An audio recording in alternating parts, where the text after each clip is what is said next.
As I said, we are covering two films, so I'll give the synopsis from IMDb from both, and then kind of go through plot and some of the theme that we're covering today. So, The Others is from 2001, all those years ago, and it is about a woman who lives in her darkened old family house with her two photosensitive children, becomes convinced that the home is haunted, and is directed and written by Alejandro Amanbar. Um, and yeah, that's pretty it. Just thinks her house is haunted. And then A Tale of Two Sisters is from 2003, and it is about a family is haunted by the tragedies of deaths within the family, and is directed by Kim Ji Woon. So both of them are haunted. One is where we think our house is haunted. We think there's, invading forces, and the other one is very on the nose. There's points where they Yeah. literally look at like the camera and is telling you, like, this is what we're being haunted by. That I really like. I really appreciated it. I was like, thank you for telling me that. So as I mentioned, I watched these two films a very long time ago, and they really stayed with me as being these like staples of good horror. And even though I watched them previously, and despite my terrible memory, I did retain the twist endings. Like I did have most of the information, like especially the others, I knew a lot. Like I knew things that were going to happen in the others, and with the Tale of Two Sisters, I knew like a vague understanding. There was still a bit of twist that I was like, oh right, that too. Yeah. But watching them and even knowing those endings, it enhanced the experience for me, because then I was able to appreciate and really look at these environments and the pain and all the little clues that the creators were leaving for us. There's like dialogue, there's positioning, there's lighting, there's like the way we linger on certain things, where every time it happened, I'd be like, oh, because like, oh, right. And that was just like really exciting. And it really, again, it made me really appreciate the work that they were putting into it. And it's something that's really great for a second viewing. It's good for a group viewing. It's just amazing. So let's go through the plots. There will be spoilers for these films from the early 2000s, the aughts. So I do highly recommend both films. It was hard to find the others, and Tale of Two Sisters is on Shudder, but you have a lot of time to go watch it, so go do that. Even for people who might not be super keen on horror, I would say The Others is super entry level horror, Yeah. where there's some spooks, but you're still like you It's more feel safe. thriller, yeah, Yeah, suspense maybe, but it's exactly. not like horrific really at any Yeah. point. I will say that A Tale of Two Sisters, though, does have some graphic imagery, and it definitely plays into like similar to the J horror crowd of like the long haired, creepy creature that's like lurking. But it's not the Grudge. Like you're not getting like uh, like that craziness. Yeah. It's a little quicker than that, but it's still uncomfortable. So that might be a level up as far as like Yeah. horror, and it stays with you forever, and you're just like, like you'll never not that. Like I, even before we did this episode, I've always thought about that ending. Like it just makes me sad sometimes. Yeah. I'll jump in and I'll give a spoiler warning before I kind of reveal the twist, because both of them have very big twists that are important. But again, it could enhance your experience.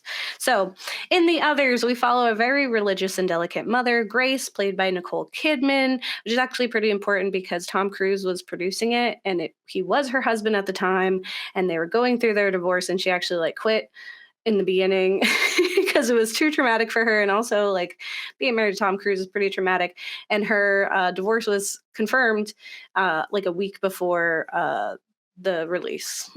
Yeah. It's like a There's fun like a fact, famous picture of her just like leaving the set, like I and being think, just really like excited. yeah. Yeah. Yeah, it's like giving Princess Diana, Yeah. like the best of ways. So Nicole Kidman plays Grace, and she has her two sickly children and new help. These three new housekeepers are introduced to the family's quiet, complicated, and isolated existence. Grace instructs them to close and lock any door they open before opening another. So you come in one room, you got to lock this door before you go into another, which is just a fire hazard, first of all. There are curtains that cover every window, and as she explains, her two children have a rare, untreated skin disorder that makes them photosensitive. I think they missed an opportunity to make that a little more sinister, but they were really just genuinely photosensitive. Though the house is enormous and the estate grounds large, we only get glimpses of it through the small enclosed dark rooms Grace lets us in. And Grace and her two children are the only inhabitants until these housekeepers show up. And her husband has gone off to fight in the war.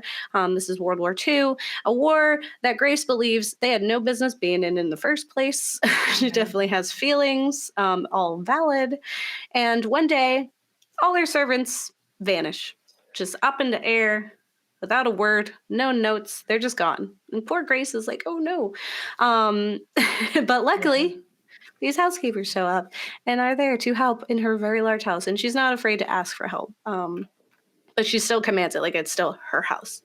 Her children, Anne and Nicholas, are young and very smart. Yeah. They are quick to question some of the biblical stories and decisions their mother tells them. At other times, they flat out admit their disbelief at the tall tales in the Bible, saying, I simply do not believe that Noah got all those animals onto the ship. Or they're like, I also don't think a dove is a symbol of peace. They are anything but peaceful. And I was like, you right.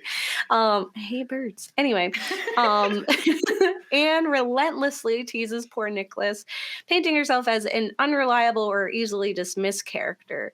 However, when she begins to share her experiences, her tall tales of a ghost boy named Victor, and later an entire family of ghosts, including a spooky, clouded-eyed woman, older woman, she sticks to her guns despite punishment and the scrutiny of her family. Yeah. She refuses to apologize for lying when she did not lie. Yeah. She's like, I will not apologize for something I did not do. Um, Anne is like the best character. This whole thing. Yeah. She's like steals every scene that she's in. She's so creepy, but also really fascinating. And like, I just really love how she was always so inquisitive, and she's not afraid to just like look her mom straight in the face and be like, that doesn't make any sense. Yeah, just calls it And out. yeah, like that's stupid. I would simply lie about being a Christian so they don't murder me. Like, and Grace is like, you would deny Christ? She's like, straight up. 100% Like, I would. would still like him, like, Like secrets, in but my like he knows. Like he and I, like we got our own thing going on. He knows what's going on. But these guys, what does yeah. it matter if they know or not? Like I get to live a little longer. Yeah. Whatever. Like, honestly, like, 100%. Team Anne, like the It's whole a personal time. relationship that no one else needs to know about. Yeah, So, exactly. She was a real one. Soon Grace begins to believe that the house is haunted. It is more of like her own experiences than just like believing her daughter or listening to her.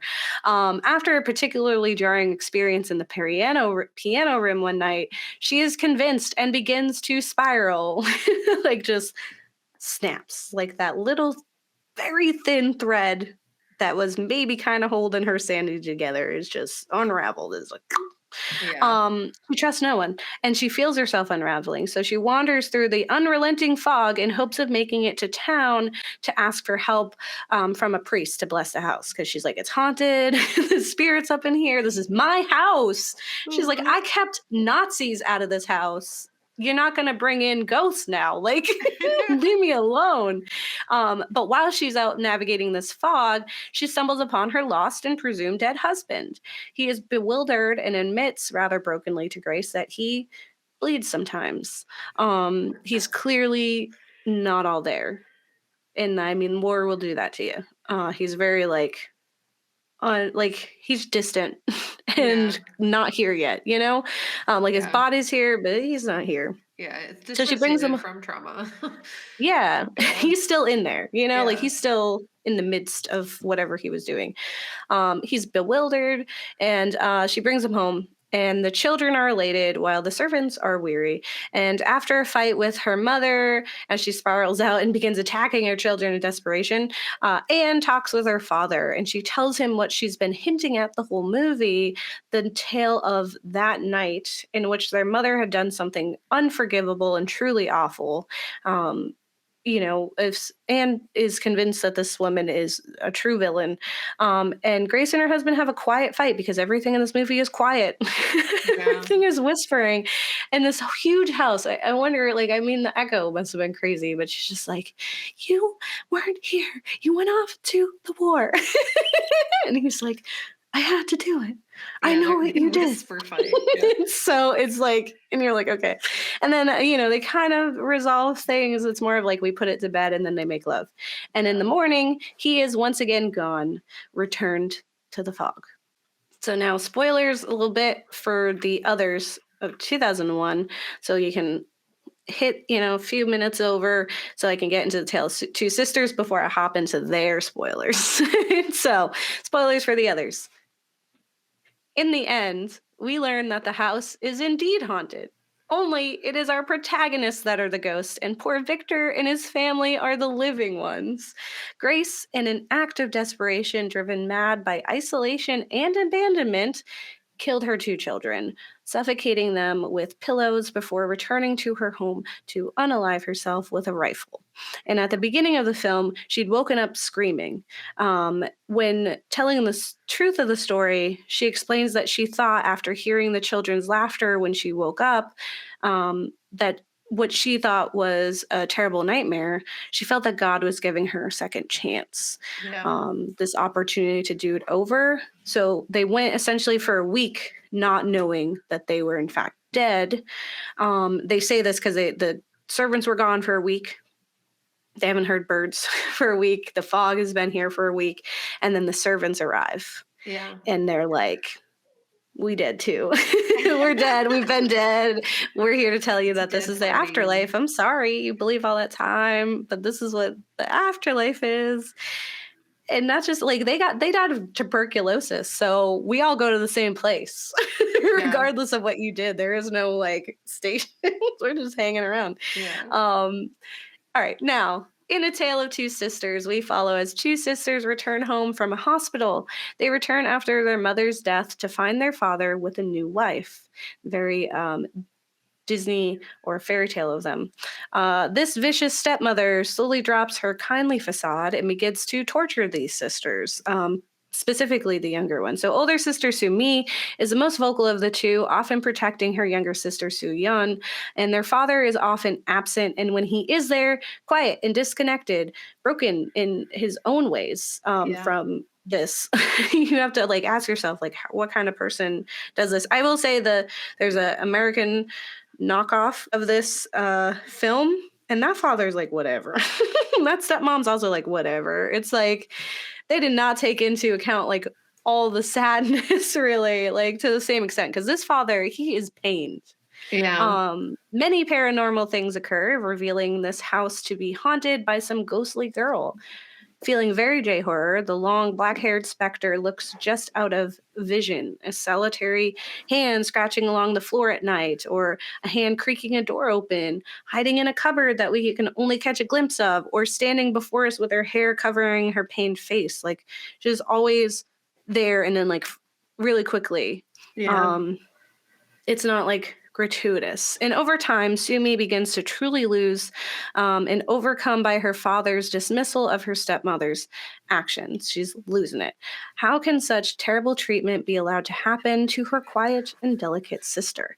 And also, how could her father have moved on so fast? Yeah. So you have a lot of questions because like throughout the whole film, because you're like, what's going on? There's also weird stuff that happens that doesn't feel like, you're like, why would they do that? Or why don't they do this? Like there's so much of that.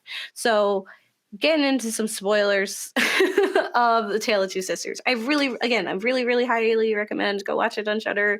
It is worth your time. It's beautiful.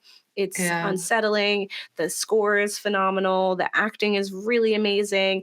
And if you haven't done Korean horror, is a great gateway drug to your Korean horror. Yeah. And you also should just do like Korean horror is on another level. It made me Yeah. really appreciate foreign horror in a way I hadn't really done at that age. Like even with, things like The Ring and stuff, it wasn't this.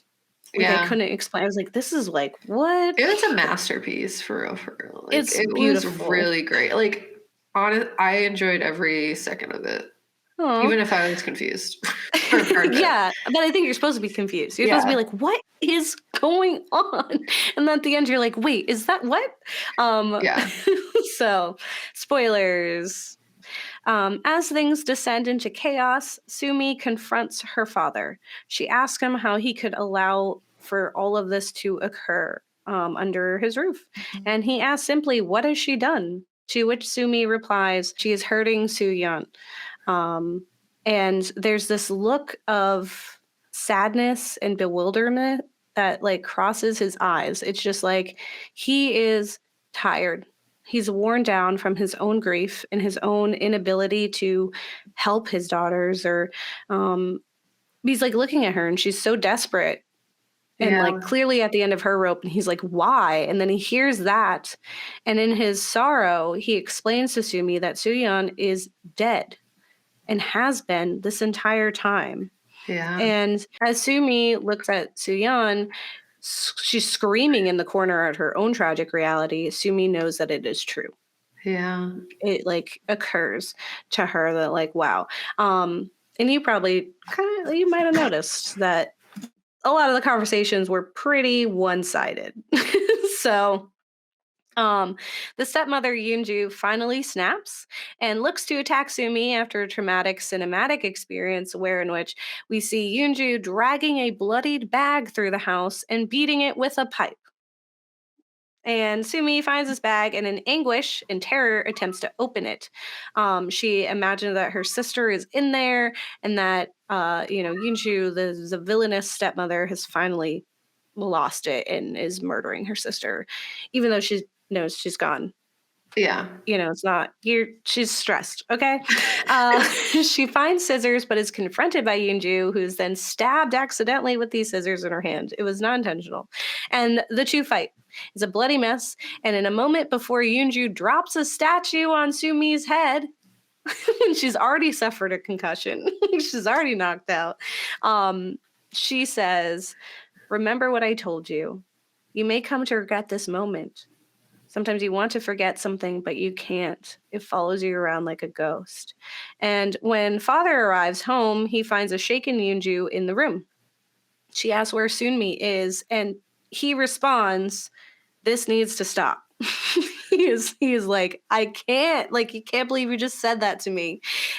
Because we have one very interesting and clever camera trick, and then it is revealed that Yoonju, this whole time that we've seen her in the film, is actually Sumi.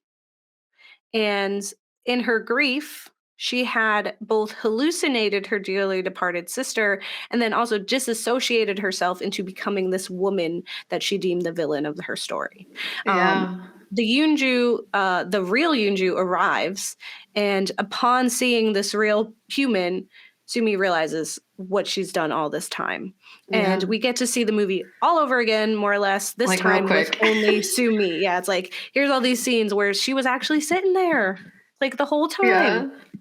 Then later in the hospital, once more, Yoonju asks for forgiveness and says she will, try to check on Sumi from now on. And this interaction is stiff and unwell. And you kind of get the sense that, like, they ain't cool. Like, even though she wasn't this villainous stepmother, something ain't right here.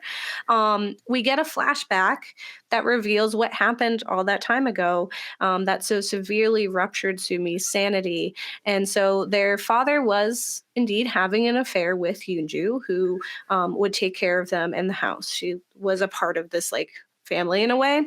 Yeah. And because of this affair, heartbroken, their mother unalives herself in the bureau or like the closet. What do they call it? It's like an armoire, but like not. The bureau, like Bureau, yeah. So she is in there in Soo-yeon's room and unalives herself in there. And Soo-yeon awakens, and when she opens the door, she finds her mother in there. And desperately, she pulls on her mother, trying to awaken her or revive her before the whole thing falls on top of her. And the whole house hears the fall. Like, they hear something knock over. How many times have you heard things knock over in your house? But only Yoonju goes to investigate. There's time, like, I hear a thing and I'm like, "You good?"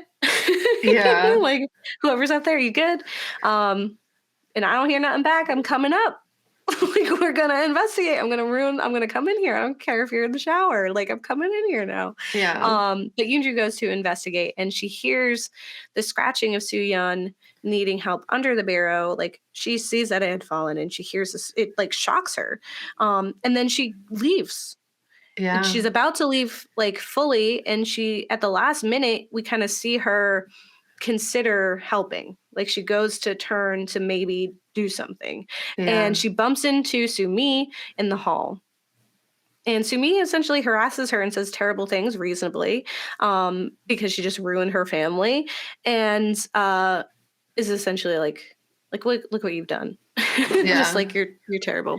And so Yoonju decides that's enough reason to allow a child to die in this horrific way. Yep. That's enough. And she says to Sumi, one day you may come to regret this. To which Sumi replies, nothing could be worse than being here with you right now. And you're like, if only you knew. That? Yeah. Also, like, no, like, you'll come to regret this. Why? Like, what is wrong with Yoonju? Anyway, she like, Sumi says a sassy reply because she just thinks there's this like lady trying to steal her dad, and she leaves. And she never, like, she leaves not knowing that her sister is dying in the house actively and calling out her name, suffocated by her mother's body. Yeah. It is so sad. That's the thing that, like, I always just remember her scratching and calling out for her sister. It made me so sad when I first watched it. I was like, that's it for me. Yeah. That's it. I was like, wow. So Yoonju in the present finds herself alone in the house, and she hears a noise upstairs again, and she goes to investigate. And in the room, the same room that she let this child die, she's like in there and looking around, and she hears a creak from the bureau, and she goes to investigate that. And it is then that the ghost is revealed to actually be real, and that Seon crawls from the closet and kills Yoonju. It's not like on screen, it's like implied, but you're like, she got her justice. So you know, the question is like ghosts or mental instability, and this film says, ¿Por qué no los dos? It is both, man. Why not both? Exactly. Like, we could have a real ghost that's here, that's the personification of like the spirit that you wronged, as well as a girl whose mental like fragility has split her into these things to try to like work through those issues. Like, those are all completely valid responses. So grief and isolation as ghosts, because I think that's the biggest theme of both of these films. And it comes up a lot. Like, people are really quick to being like, sadness really is the ghost. I was like, you know, people are just like, it's okay to be sad, and it's okay that you're being haunted. Like, you just got to accept it. So that quote that Yoonju had said was, do you know what's really scary?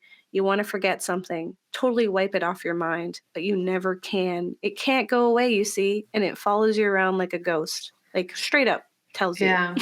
This is about like how a ghost is just doing this. But then it's like, but also there is a ghost. Reality of grief. Yeah. So the reason we've chosen these two films to represent our Haunted People episode is that they share many of the same themes. And like I said before, we covered Haunted People, but it was more focused on individuals who were thought to be possessed by some demonic force. However, people could be haunted by many things, and most oftentimes it is not the devil behind the specters, but rather our own grief and pain. And it's a way for us to cope or deal with or make sense of things that are honestly inexplicable. It's really like, no matter how much you watch horror movies or you're in the midst of death, it is still, when it hits you that close, it is simply inexplicable. And there's nothing you could really do to make it make sense.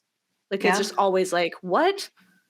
So for Grace and the others, she is haunted by her own isolation. She's so incredibly alone in this big house.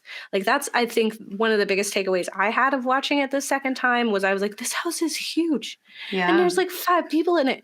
And like, you can't even enjoy it. You can't even open it up and breathe. And you're just stuck here. The darkness adds to it too. Yeah.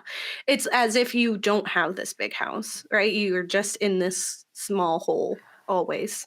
Her husband straight up abandoned her. Like, I know he went off to work, but he didn't have to. He volunteered. Okay. Yeah. Like, and she mentions that a lot. Like, she's very resentful for that. She has been taken away from her family because she followed him to this big house. They got married and they went to this big house on a large estate, and she's isolated and she's far away from where she originally is from. So she doesn't have relatives that she can confide in and have that community. She has no friends, and Yeah. she only has her children. And she has endured for so long and held out as best as she could. At one point, she explains that she has successfully avoided having any Nazis in the house. She was like, no, this is my house. Yeah. And her children, who are her only source of love and connection, are disconnected too. They're also sad and traumatized and growing in this twisted way. And they rely on her and also resent her. And Yeah. that takes a toll.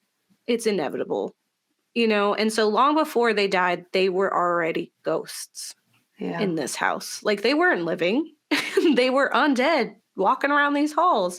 Like, what life did these children have that they could not see the light or interact with other children? Yeah. That they had to be locked into rooms and they weren't allowed to move to a different room without permission. And their only like entertainment was the Bible, which is really traumatic. Yeah. And then what life did she have that she was trapped here, overshadowing her children's existence and safety? Like, that was her only task. Yeah. And so director Alejandro Amenbar creates a really masterfully dark and haunting film without much conventional horror, like I mentioned, right? It's this suffocating absence of light or presence that has us seeing things in the shadows, making faces where there are none. But even more impressive are the hints throughout about what has really occurred. So there's like hints. And again, if you're like, you watch it again, you catch them. So we know that they have been dead a week. For that is when the staff altogether vanished without any note or reason. And in one scene, after an argument, Anne begins to hyperventilate in frustration Yeah. because they get this like argument. And so she's like, kids do that when they just like breathe crazy, and you're like, I have to keep you alive. You're doing this crazy thing. So Grace urges her to stop, and she yells, stop breathing like that. And like just keeps like doing that, like stop breathing like that, stop doing that. And she's stress is like amplifying until it simply becomes stop breathing. Yeah. And that's a nod to the actual death of Anne and her brother by their mother, which was suffocation. Yeah. Grace's own headaches, she's like always talking about how she has migraines, could be a reference to her own death, which was a gunshot to the head. Yeah. So those things are like there. Watching this film again later, I was able to catch and truly appreciate those moments. Certain pieces of dialogue hit different with the knowledge of what has occurred. So like when Mrs. Mills, who's one of the mysterious servants, in this touching moment admits to Grace that she does believe in ghosts. And she explains that sometimes the death of a loved one can lead people to do the strangest things. She's trying desperately to show her understanding and care for Grace, who in her darkest moment could not stop herself from this gruesome fate. Yeah. So it's more of like, it's not like an excuse, but it's like, I know where you were. Mm-hmm. And you like, she's trying to like get her to understand what's going on and like also accept it. Like it's happened and we know how you got here. Yeah. Right. So A Tale of Two Sisters is inspired by a twisted and sad Korean folktale about two sisters, Janghwa and Hongreon. So, in the folktale, there are two girls who lose their mother at a young age, and their father remarries a ghastly woman who seeks to only harm the girls. In this story, the new wife is like torturing them all the time, and eventually she gives birth to three sons, which makes her like really important. And she cares only for her sons. And at one point, the oldest daughter, Janghwa, which her name meant like red rose or something. I feel bad. I don't remember because that was like the whole thing. It was like the tale of the red rose and the red something. But she is potentially going to get married, and her father is like, let's have a wedding. And so he enlists the stepmom to help. And she's like, I don't want any of our money to go to this like trash. I don't care about them. All this money should be for my sons. They're perfect. And so she enlists her oldest son to find a dead creature, a dead animal, and put it in Jongwa's bed, like while she's sleeping. It's this bloodied like carcass. And then in the morning, she like wakes up the stepmom and is like to her husband, like, oh, I had this nightmare. I think something's wrong with Jongwa. We have to go check her out. So they run upstairs and they like rip off her covers and they see this bloodied mess there. And the stepmom's like, oh my gosh, she had a miscarriage. So she's been a bad girl sleeping around to the point where she was pregnant and she lost it. So the gods are mad too. And she essentially is killed for that. For oh my being goodness. evil, for being, unchaste. Her younger sister is saddened and refuses to believe that that's what happened to her sister, and eventually unalives herself by going into the water that her sister had died in and drowning. So in the story, while the older brother is the one who actually kills Jongwa in the water, he is attacked by a tiger and loses like limbs. Like he's still alive, but now he's like suffered severely. Yeah. And so like that's like this reaction that he has. But every time a mayor comes to the town to visit, they wind up dead. They're dead. They're murdered by, and the tale is that there's these girls murdering them. Yeah. So as time goes on, this new mayor comes, he's young and he knows about the tale, but he comes anyway. And in the night, the girls show up and he asks them, like, what can we do? Like, why are you haunting this? And they simply say, like, they want their name to be, what's the word? Cleared. They want people to know that they weren't unchaste and that she was a good girl. And so he goes to investigate and he finds stepmom had like bringing it around town, this, miscarriage. So he goes and he investigates. It turns out it's a rat, not a baby. And so the mom and the sons are arrested and I think put on death row or something, whatever death row of the Joseon era would have been, which is probably just straight up death. And the father is like really sad, but he eventually remarries and his daughters visit him in a dream and are like, we're all good now and we're ready to come back and be loved by you. And so his new wife gives birth to twins, which he names the same names of his two daughters, and that's them. Okay. That's the end of that. So that was fun. So it's very horrible fairy tale-esque things that have occurred. And they're like, they're both dead, but then they're reborn as twins, and that's justice. And the film only really takes skeletal pieces of the folktale and instead makes a film completely on its own. But they're like, evil stepmother. There's a lot of evil stepmother. Yeah, there's a dead animal in the bed. Is it? Yeah, it's the bird. It wasn't like for that reason, but like it was a part of it. That's super true. There's a few things where I was like, when I was reading the story, I was like, oh yeah, that like I was like, oh okay, it's kind of like this, kind of like that. So it's like it definitely has some inspirations, right? Yeah. It's just not full out that. So in this film, I truly admire the cinematography and the sound design.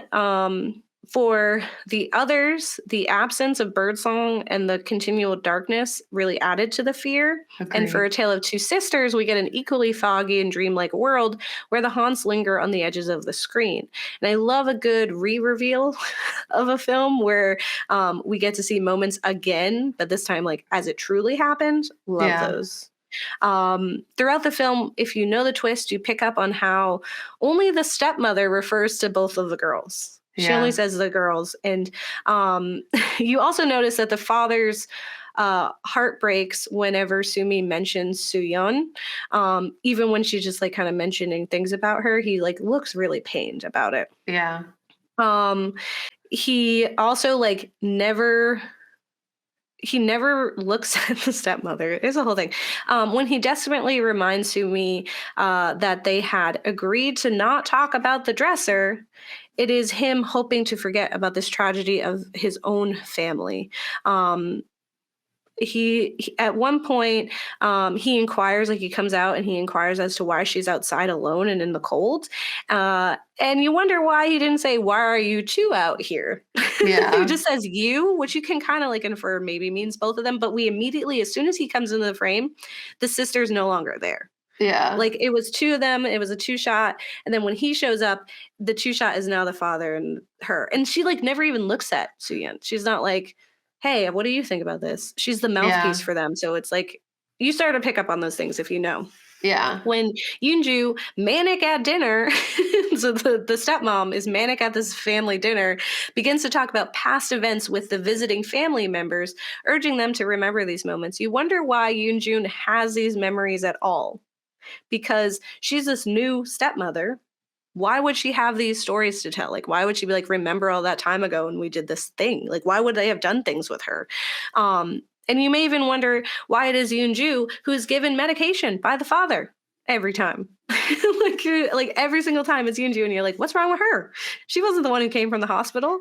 Yeah. Why Yoonju sleeps in a different room from the father, despite being the stepmother that like ruined their marriage, right? And why their relationship is so completely loveless and disconnected to the point where he never acknowledges her presence. Yeah. And also like why does Sooyeon's screams go unheard every time? Like she is Yeah. always being tortured and no one hears it. So it's like Yeah. what? And like in the others, there are also moments of dialogue that strike you directly in the heart if you already know the twist. So in one scene, Sooyeon has been dragged by Yoonju to the closet, the one of nightmares and pain and trauma from their mother dying. Like she's literally like, "Oh, you're sad that your mom died," and you're like It's taking it like, out on me, the yeah. stepmother who ruined your family's like life. I'm gonna put you in this closet that's really traumatizing. Like we've established that something is up with this dresser that Yeah. we ain't talking about. Um, but she traps her in there and she's screaming, and eventually her voice is strained by the terror of being trapped, and the stepmother demands an apology, to which Suyeon responds with a sorry. She's like really sad and broken about it. But Yoonju didn't really want an apology. She wants to terrorize her, so she keeps her in there. And in the morning, Sumi wakes up and, after hearing those telltale scratches, investigates her sister's room. She finds her in the closet and holds her tight, and she whispers through tears, "I am so sorry, Sooyeon. I didn't hear you, and I won't let this happen again." And when you know that this is all Sumi living through her own guilt and pain, it hurts all the more, knowing that she wishes she'd heard it that first time and that she could have saved her sister. Like, this is Yeah. her acting that out. Like, at this time, she heard and she opened the door, right? So for both of these films, the horror is simply not knowing the extent to which our own minds will mend and twist reality so that we may in some form survive. It tries to make sense of or compartmentalize the trauma to the Yeah. point where we really don't know what's real and we can't trust ourselves anymore. And for Grace and her children, it was this task to forget and continue forward as they always had. They're given a second chance at life in limbo. For Sumi, she gets to play in an alternate history where she knew of the pain her sister endured and did all that she could to save her. In this new Yeah. reality, there's a clear villain, and she is the only one who can stop it.